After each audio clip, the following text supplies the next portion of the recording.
Hello everyone. इस video में हम डिस्कस करेंगे एक्सरसाइज 10.2 का क्वेश्चन नंबर 12। तो आइए देख लेते हैं।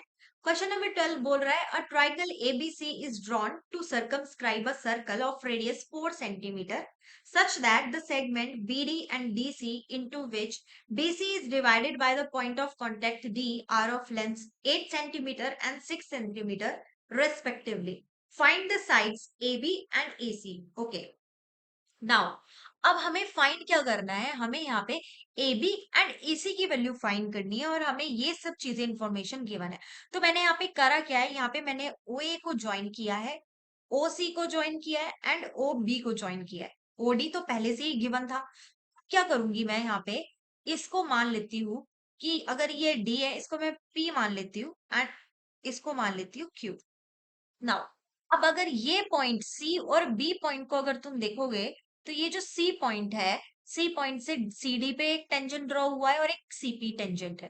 तो अब मुझे एक चीज बताइए, C D is equal to CP नहीं होगा क्या? आप बोलोगे कि हाँ होगा। अगर सी डी 6 सेंटीमीटर है तो सीपी की वैल्यू कितनी हो जाएगी? आप बोलोगे कि 6 सेंटीमीटर हो जाएगी। Very good. नाउ अब बी पॉइंट पे देखो। अब बी से हमने डी पे एक टेंजेंट ड्रॉ किया, B D and B Q दोनों सेम ही पॉइंट से टेंजेंट है। तो अगर बीडी की वैल्यू 8 है तो पी क्यू की वैल्यू कितनी हो जाएगी? आप बोलोगे ये भी कितनी हो जाएगी? 8 सेंटीमीटर हो जाएगी। मैंने कहा ठीक है, वेरी गुड। नाउ अब मुझे एक चीज बताइए कि थ्योरम 10.1 क्या बोलती है कि जो रेडियस है वो किसके परपेंडिकुलर होती है? टेंजेंट के। नाउ यहाँ पे ओडी किसके परपेंडिकुलर है? सीबी के। तो ये जो परपेंडिकुलर होगा, आप बोलोगे कि हाँ। यहाँ पे ओपी परपेंडिकुलर होगा और इधर ओ क्यू परपेंडिकुलर होगा किसके? टेंजेंट के। ड्रॉ है, ये पॉइंट ऑफ कांटेक्ट है। ठीक है, यहाँ पे ये क्या है? ये परपेंडिकुलर है। नाउ अब हमें फाइंड क्या करना है? हमें फाइंड करना है कि ये जो ए बी है और ए सी है इसकी वैल्यू हमें फाइंड करनी है। अब हमें अगर ए पॉइंट को अगर हम देखें तो यहाँ से भी दो टेंजेंट ड्रॉ हो रहे हैं, AP and A Q. AP and A Q की वैल्यू हमें नहीं पता, तो हम लेट कर लेंगे कि जो एपी है वो एक्स है, एक्स सेंटीमीटर है। ठीक है, अगर एपी एक्स है तो क्या ए क्यू भी एक्स नहीं होगा? आप बोलोगे कि हाँ। तो हमने लेट क्या किया? Let AP is equal to A Q is equal to x centimetre. तो हमने दोनों को क्या मान लिया है? एक्स मान लिया है। तो अब हमारे पास यहाँ पर आ क्या गया? हमारे पास आया है कि जो ए सी की वैल्यू है वो कितनी आ गई हमारे पास? X plus six centimetre. आप बोलोगे कि हाँ ठीक है। ए बी की वैल्यू कितनी आ गई हमारे पास? हमारे पास आ गई है x+a, यही आ गई। और हमारे पास BC की वैल्यू कितनी गिवन है? आप बोलोगे कि BC की वैल्यू हमारे पास 6+8 यानी कि 14 सेंटीमीटर गिवन है। अब हमें वैल्यू किसकी फाइंड करनी है? हमें करना तो AB और AC की वैल्यू फाइंड है, बट AB और AC की वैल्यू फाइंड करने के लिए अगर हमें x पता है, अगर हमें x पता चल जाए तो हम ए बी और ए सी की वैल्यू फाइंड कर सकते हैं। तो हमें फाइंड क्या करना है? एक्चुअली में हमें x की वैल्यू फाइंड करनी है। तो हम क्या करेंगे? हम एरिया की हेल्प से, यानी कि जो ट्राइंगल का एरिया होता है उसकी हेल्प से हम x की वैल्यू को निकालेंगे। तो आपने 9th क्लास में हिरोन्स फॉर्मूला पढ़ा होगा कि जब हमने, एक तो देखिए ट्राइंगल का एक फॉर्मूला होता है half into base into height. ठीक है, दूसरा होता है हिरोन्स फॉर्मूला जिसमें हम सेमी पैरामीटर निकालते हैं और उसमें हम हिरोन्स फॉर्मूला का यूज करते हैं। तो हम यहाँ पे दोनों फार्मूले का यूज करेंगे, हिरोन्स फॉर्मूला भी यूज करेंगे हम यहाँ पे, और प्लस जो हमारा half into base into height है ये वाला भी हम फॉर्मूला यूज करने वाले हैं। तो दोनों मेथड से हम एरिया निकालेंगे और दोनों को कंपेयर करना है। बस इस क्वेश्चन का एक यही मेथड है जिसमें हम ये क्वेश्चन को सॉल्व करेंगे। ठीक है, तो आपको याद क्या रखना है? आपको एरिया निकालना है हिरोन्स फॉर्मूले से भी और half into base into height से भी आपको दोनों तरीके से एरिया निकालना है। अब आप निकालोगे कैसे? सबसे पहले हम हिरोन्स फॉर्मूले वाले से कर लेते हैं। तो उसमें हम क्या करते थे? सबसे पहले सेमी पैरामीटर निकालते थे, यानी कि स्मॉल एस। स्मॉल एस के लिए हम क्या करते थे? सारी साइड्स को ऐड करके उसको 2 से डिवाइड करते थे। तो यहाँ पे सारी साइड कौन कौन सी हो गई? A B plus A C plus B C by 2। आप बोलोगे कि हाँ ठीक है। तो यहाँ पर ए बी की वैल्यू कितनी होगी अगर हम इन सबको ऐड करेंगे? यानी कि x प्लस एक्स कितना हो गया? ये 2x।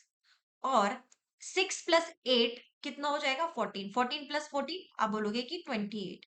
यानी कि इसको अगर हम 2 से डिवाइड करेंगे तो हमारे पास क्या आ गया? 14 प्लस एक्स आ गया। ठीक है, क्यों आ गया? क्योंकि हम यहाँ से 2 कॉमन ले सकते हैं। जैसे ही हम 2 कॉमन लेंगे तो बचेगा क्या? x प्लस 14 बचेगा और ये 2 से 2 कैंसिल आउट हो जाएगा। तो हमारे पास जो सेमी पैरामीटर आया है वो कितना आ गया है? 14 प्लस x आ गया है। अब हम क्या करते हैं, इसको नेक्स्ट पेज पे कर लेते हैं। देखिए यही सेम चीज है, ये 6, इसको x, ये 8, तो ये 8 और हमने इसको क्या माना है? ये इसको p माना है, इसको q माना है और ये परपेंडिकुलर है ही। ठीक है, ये सारे। अब हमारे पास जो s की वैल्यू आ चुकी है वो कितनी आई है? 14 प्लस एक्स आई है। आप बोलोगे कि हाँ हमारे पास s की वैल्यू यही आई है। तो एरिया क्या होगा ट्राइंगल का? आप बोलोगे हीरोन्स फॉर्मूले का फॉर्मूला होता है कि s into S minus A and S minus B and S minus C. मैंने कहा ठीक है। अब s की वैल्यू कितनी आ गई हमारे पास? s की वैल्यू हमारे पास है 14 प्लस एक्स। नाउ अब हमारे पास ए क्या है? यहाँ पे ए बी सी क्या है? साइड्स ऑफ द ट्राइंगल है। अगर 14 प्लस एक्स में से, यानी कि अगर हम पहले कौन सी साइड ले लेते हैं? ए सी।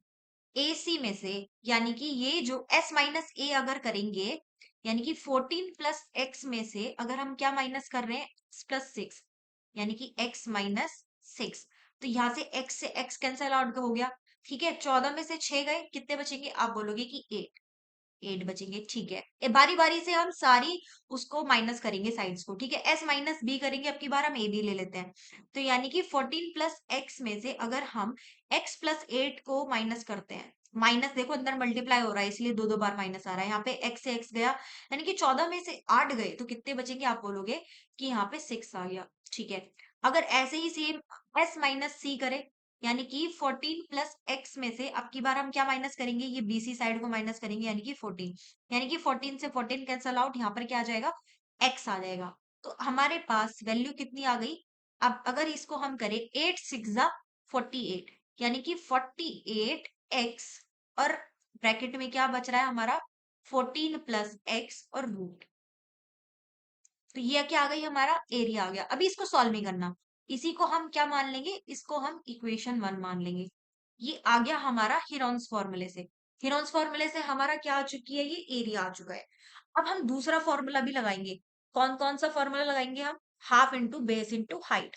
अब इस पूरे ट्राइंगल को अगर हम देखें, एबीसी, एबीसी जो ट्राइंगल है, अगर मैं ये जो ओ पॉइंट है इससे देखो, देखो ये कितने ट्राइंगल्स में डिवाइड हो रहा है, तो हम इसको 3 ट्राइंगल में डिवाइड करेंगे। कौन कौन सा?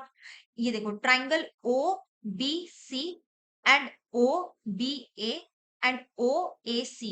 यानी कि जो एरिया ऑफ ट्राइंगल हो गया है, यानी कि एरिया अगर हम निकालेंगे तो कौन कौन से ट्राइंगल्स में डिवाइड हो गया? एरिया ऑफ ट्राइंगल ओबीसी, आप बोलोगे ठीक है, plus area of triangle OBA, आप बोलोगे ओके, एंड फिर plus triangle, area of triangle O A C. यानी कि हमने 3 ट्राइंगल को ले लिया, ओ ए सी, यहाँ पे बीच में आ गया ट्राइंगल का साइन ओ ए सी। तो इन सब में क्या लग जाएगा? Half into base into height. अब देखिए, इसमें जो हाफ है वो सब में कॉमन आएगा ना, half into base into height, half into base into height, तो हाफ सब में कॉमन आएगा। और प्लस देखो हाइट भी सेम आएगी, यानी कि ये जो ओडी है, ओडी की वैल्यू हमें क्या गिवन थी? देखिए, रेडियस की वैल्यू हमें क्या गिवन है? यहाँ पे रेडियस की वैल्यू हमें है 4 सेंटीमीटर, यानी कि जो ओडी है, ओडी की वैल्यू कितनी है? 4 सेंटीमीटर बोलोगे आप। मैंने कहा ठीक है। अब यहाँ पे ये जो देखो ओडी, ये भी हाइट है, इस ट्राइंगल में देखो ओक्यू भी हाइट है, ओपी भी हाइट है, तो ये क्या है? 4 है ना तीनों केस में, यानी कि हाफ भी कॉमन है और हाइट भी कॉमन है, बस बेस अलग अलग है। तो देखो हाइट सब में कॉमन है 4, तो 4 को मैं ले लूंगी बाहर और ब्रैकेट में अंदर सबके बेस आ जाएंगे। तो ओबीसी ट्राइंगल का जो बेस है वो कितना है? आप बोलोगे कि है 14। ठीक है, सबका प्लस हो जाएगा 14। अब ना ओबीए, ओबीए का जो बेस है वो कितना है? आप बोलोगे इसका बेस है x प्लस 8। ठीक है, और ट्राइंगल ओएसी का बेस कितना है? आप बोलोगे कि x प्लस 6। अब यहाँ से 2 टू द 4, ये तो 2 हो गया। ठीक है, अंदर वालों को क्या कर लेते हैं? ऐड कर लेते हैं, x plus x 2x। Now 8 plus 6 14, 14 plus 40, आप बोलोगे 28। अब अगर इसके अंदर मल्टीप्लाई करेंगे तो हमारे पास क्या आ जाएगा? ये 4x प्लस 56। ठीक है, अब हमारे पास ये आ गया half into base into height करके, ये हमारे पास दूसरा एरिया आ गया। यानी कि हमारे पास कौन सी इक्वेशन हो गई? Equation 2। Now from 1 and 2, from equation 1 and 2। अब हम क्या करेंगे, देखो ये भी एरिया है 1 वाला और 2 वाला भी एरिया, दोनों को क्या कर देंगे, अब हम कंपेयर करेंगे। जैसे ही हम कंपेयर करेंगे, यानी कि रूट, अब देखिए, root 48x and 14 plus x is equal to 4x plus 56। आप बोलोगे ठीक है, अब क्या करेंगे, अब हम दोनों साइड को क्या कर देंगे, स्क्वायर कर देंगे, स्क्वायरिंग बोथ साइड। जैसे ही हम स्क्वायरिंग करेंगे तो इधर से रूट हट जाएगा। 48x 48x into 14 plus x बचेगा। आप बोलोगे कि हाँ। अब इधर भी अगर स्क्वायर करेंगे, आप देखिए स्क्वायर करने से पहले मैं यहाँ पे क्या कर लेती हूँ, चलो 4 यहाँ से देखो कॉमन आ रहा है। आप बोलोगे कि हाँ आ रहा है, तो अंदर क्या बचेगा, x प्लस 14 बचेगा। अभी हमें इसका स्क्वायर करना है, अब मैं इसका स्क्वायर कर देती हूँ। ठीक है, स्क्वायर करके क्या आएगा, 4 का स्क्वायर करेंगे 16 और x प्लस 14 का भी स्क्वायर करेंगे। आप बोलोगे कि हाँ ठीक है, यही आएगा। अब देखिए, कैलकुलेशन को इजी बनाना भी आना चाहिए। यहाँ पे कैलकुलेशन में सबसे ज्यादा बच्चे मिस्टेक्स करते हैं। तो अब हमें कैलकुलेशन में मिस्टेक नहीं करनी, जैसे मैं आपको समझा रही हूँ उसको ध्यान से समझने की कोशिश करिएगा। कुछ बच्चे क्या होंगे, क्या करेंगे, यहाँ पे इसको कॉमन नहीं लेंगे और एज इट इज वो फॉर्मूला खोलते हुए चले जाएंगे, तो थोड़ा कॉम्प्लिकेट हो जाएगा। आंसर तो उससे भी आ जाएगा, बट थोड़ा बच्चे क्या करेंगे, उसमें गलती करने के उनके ज्यादा चांसेस है। तो आपको करना क्या है, आपको ऐसे कॉमन ले लेना है। अब आप यहाँ पे एक चीज नोटिस करिए कि ये जो 14 प्लस एक्स है और इधर भी 14 प्लस एक्स है, ये दोनों सेम सेम है। यहाँ पे पावर 2 है, यहाँ पे पावर 1 है। तो अगर हम काटेंगे दोनों को, देखो आपस में ये सारे मल्टीप्लाई में, इधर लेफ्ट हैंड साइड में और राइट हैंड साइड में भी मल्टीप्लाई में। तो ये जो 14 प्लस एक्स है, ये 14 प्लस एक्स है, दोनों कट जाएंगे। ठीक है, अब यहाँ पे 2 पावर है, यहाँ पे 1 पावर है, तो 1 पावर यहाँ से तो हट ही जाएगी, यहाँ पर एक ही बचेगी। तो अब हमारे पास बचा क्या, अब देखिए 16 थ्री जा से ये कट भी गया है, ये जो 3x बचेगा इधर, और इधर क्या बचा, आप बोलोगे कि x प्लस 14 बचा। देखो 14 प्लस एक्स से 14 प्लस एक्स कैंसल आउट हो गया एक, और 16 थ्री जा 48 होता है, तो 3x is equal to x plus 14। देखो कितना इजी बन गई कैलकुलेशन। अब क्या करोगे, 3x में से x को माइनस कर दोगे, तो यहाँ पे क्या आ जाएगा 14। तो यहाँ पे देखो 3x minus x 2x, so 2x is equal to 14। तो x की वैल्यू कितनी आ गई, 7। यानी कि हमारे पास जो x की वैल्यू आई है वो कितनी आ गई, 17 आ गई, 7 आ गई, सॉरी 7 सेंटीमीटर। तो यहां से हम अब क्या निकाल नहीं सकते।